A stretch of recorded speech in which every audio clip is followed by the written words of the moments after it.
Agora vamos ao que nos interessa, né? A questão agora aqui, o que é que a gente vai tratar? Vamos tratar a mensuração, tá certo? A mensuração é um dos pontos mais importantes quando a gente está falando de contabilidade. Então, como é que a gente vai mensurar os investimentos? Através do método de equivalência patrimonial. O método de equivalência, diferentemente do método do valor justo eu tenho como referência as oscilações do mercado, tanto para baixo como para cima. Para baixo a gente conhece como impairment. O método de equivalência, em vez de nós termos como referência o mercado, lógico, tem a referência ao mercado porque é investida. Quando eu estou investindo o dinheiro enquanto controlador, eu me preocupo com as ações daquela empresa e como o mercado se comporta em relação àquela empresa. Só que agora nós estamos preocupados com a oscilação do PL da investida, tá certo? Então o nosso foco agora vai para o PL, que indiretamente tem relação com o mercado, mas aqui nós vamos observar os ajustes que devemos fazer de acordo com o PL da minha investida. Tranquilo? Então vamos dar uma continuidadezinha aqui. Então, CPC 18 e a Lei 6.404 vai nos esclarecer. Tá aqui, ó, método de equivalência segundo a lei, tá aí, 248. No balanço patrimonial da companhia, os investimentos em coligadas ou controladas em outras sociedades que façam parte do mesmo grupo ou estejam sob controle comum, serão avaliados pelo método de equivalência patrimonial de acordo com as seguintes, né, ou de acordo com as seguintes normas. Aí ele vai classificar, entendendo que as seguintes normas são as recomendações dessa própria norma aqui. Faz referência também ao Código Civil, mas a gente vai tomar como base a Lei 6.404. Então veja só, quais são os requisitos? Tá aí, requisitos. Se o investimento for coligado ou controlada, método de equivalência, né? Se for controlada e for, né, controle conjunto, controle coligada. E outras sociedades que façam parte de um mesmo grupo ou estejam sob controle comum. Então você está vendo que há pouca margem hoje em dia para qualquer outro tipo de método. O método de equivalência é aquele que sempre, né, sempre as pessoas que trabalham no mercado querem trabalhar. Por quê? Porque trabalham com regime de competência. Quando eu trabalho no regime de custo, gente, tem que lembrar que eu trabalho no regime de caixa. Via de regra, os recebimentos do regime de custo é tudo no caixa. Regime de competência, eu recebo lá na DRE e o investimento absorve, tá certo? As oscilações, tá certo? Aí vamos ver. Existe aqui um pronunciamento técnico da CVM que diz a mesma coisa. O que é que deve ser avaliado pelo MEP? Aí ele fala os investimentos em controlada direta e direta, os investimentos em cada coligada ou sua equiparada, que são coligadas diretas e indiretas, tá certo? E o investimento em outras sociedades que façam parte do mesmo grupo ou estejam em controle comum. Né? Um grupo de investimentos, eu faço parte de um grupo de investimentos, eu estou fazendo parte desse grande grupo de investimentos. Basicamente, todo mundo hoje que está no mercado saiu do custo e foi para o quê?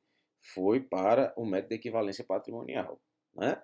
E o que é o controle comum? Vamos dar um exemplo simples aqui, isso aí está na norma. Acredito eu que essa norma é a da CVM, que diz o seguinte: se a companhia XYZ controla A, B e C, a companhia A é uma companhia aberta e participa com 10% do capital votante das companhias B e C. Assim, a companhia A avaliará os investimentos de B e C pelo método da equivalência patrimonial. Pronto, já que todos estão sob o controle de X, Y e Z.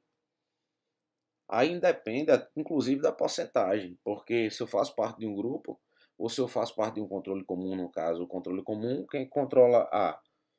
X, Y e Z. Consequentemente, né, X, Y ainda controla B e C e A tem investimentos em B e C, significa que esses investimentos de B e C em A também serão avaliados pelo método de equivalência patrimonial. Pronto, simples, objetivo, claro, tá certo? Então você está vendo aí que é muito expansiva. Vamos lá, o que é que diz a norma, né? O nosso CPC 18. Método de equivalência é o método de contabilização por meio do qual o investimento é inicialmente reconhecido pelo custo e a partir daí é ajustado para refletir a alteração pós-aquisição na participação do investidor sobre os ativos líquidos da investida. Em outras palavras, eu reconheço inicialmente pelo custo e depois vou ajustando pelos ativos líquidos, que é o PL.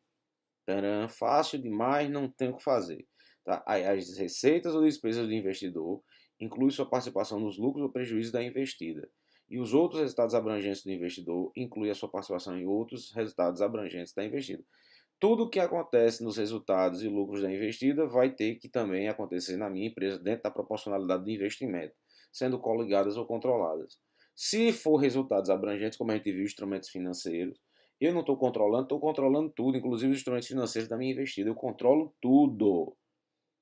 O modelo ou plano de negócio lá, referente aos instrumentos financeiros, faz agora parte do meu plano de negócio. Eu que determino qual é o plano de negócio, tá certo? Então, método de equivalência. O investimento em coligada em empreendimentos controlados em conjunto e incontroladas deve ser inicialmente reconhecido pelo custo e seu valor contábil será aumentado ou diminuído pelo reconhecimento da participação do investidor nos lucros ou prejuízos do período gerados pela investida após a aquisição. Então, você está vendo que a nossa dependência agora é o quê? A nossa dependência é exclusiva no PL da nossa investida. O que é a investida? Né? Se a investida tiver ganhos, nós teremos ganhos proporcionais. Tivemos perdas, perdas proporcionais.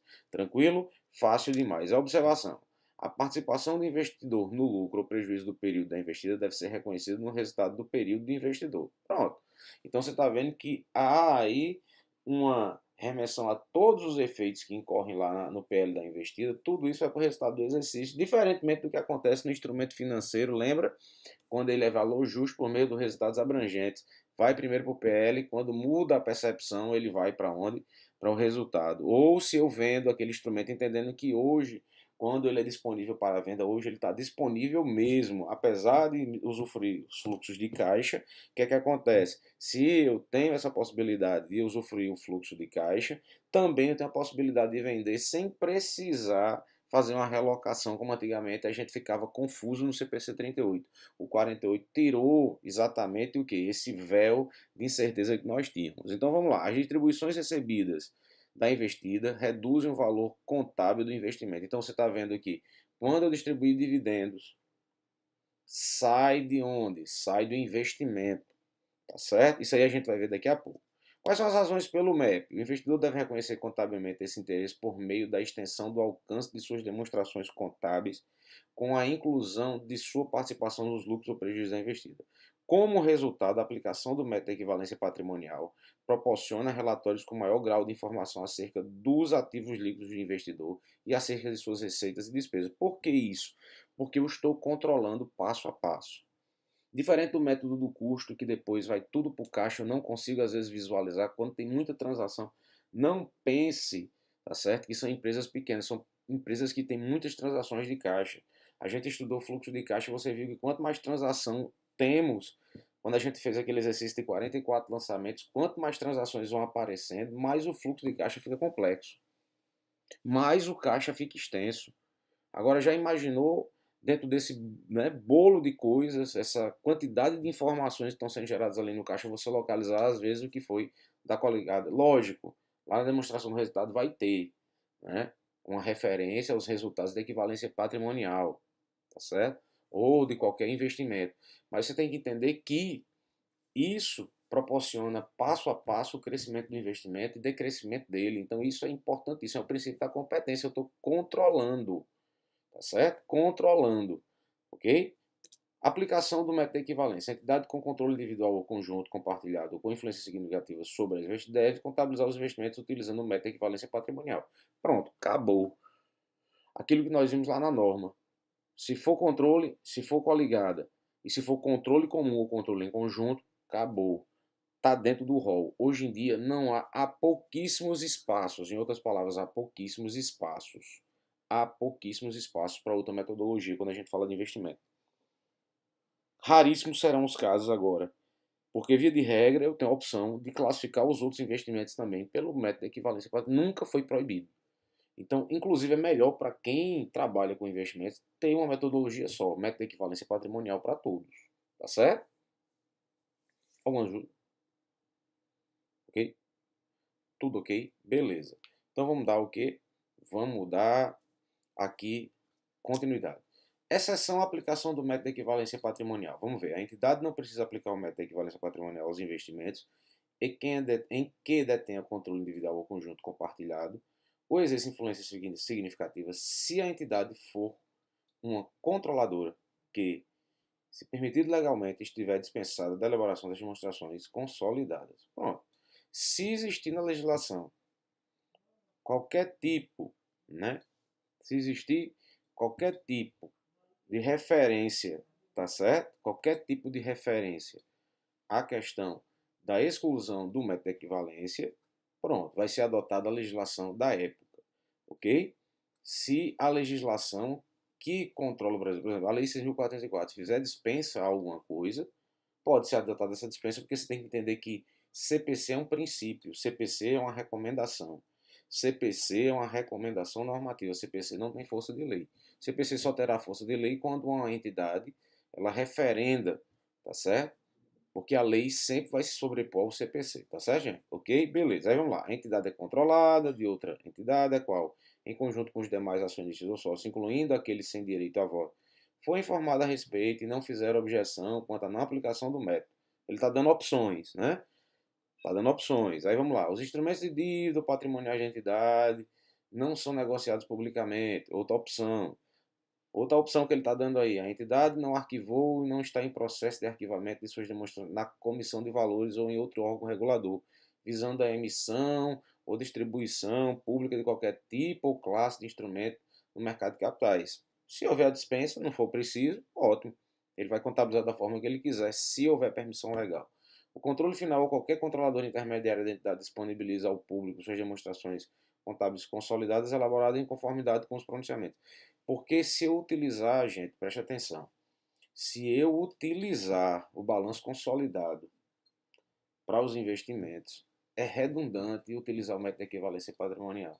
Na verdade, o método de equivalência patrimonial é como se fosse uma etapa, uma pequena parte já, tá certo, de um balanço consolidado. Quando eu faço o balanço consolidado, o que acontece? O que é o balanço consolidado? Pegar um balanço A com um balanço B, soma os dois. Se existe controladora e controlada aqui nessa relação, né, o que acontece? Todas as transações serão absolvidas. Inclusive, todas as transações referentes aos perdas e ganhos da investida no consolidado.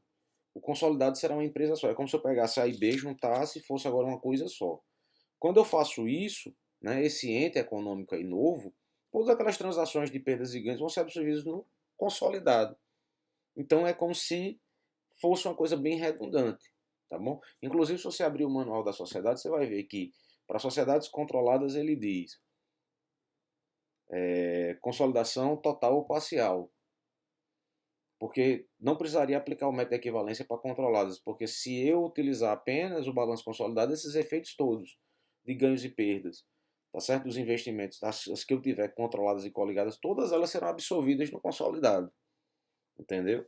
Por isso que ele está falando dessa última questão, é exatamente isso daí. O balanço consolidado ele supre, tá certo? O balanço consolidado ele supre, mais uma vez, o balanço consolidado ele supre o método de equivalência patrimonial. Tranquilo? Vou parar por aqui, gente, que a gente tem pouco tempo. E no próximo vídeo nós damos continuidade exatamente ao método de equivalência patrimonial. Beleza? Valeu!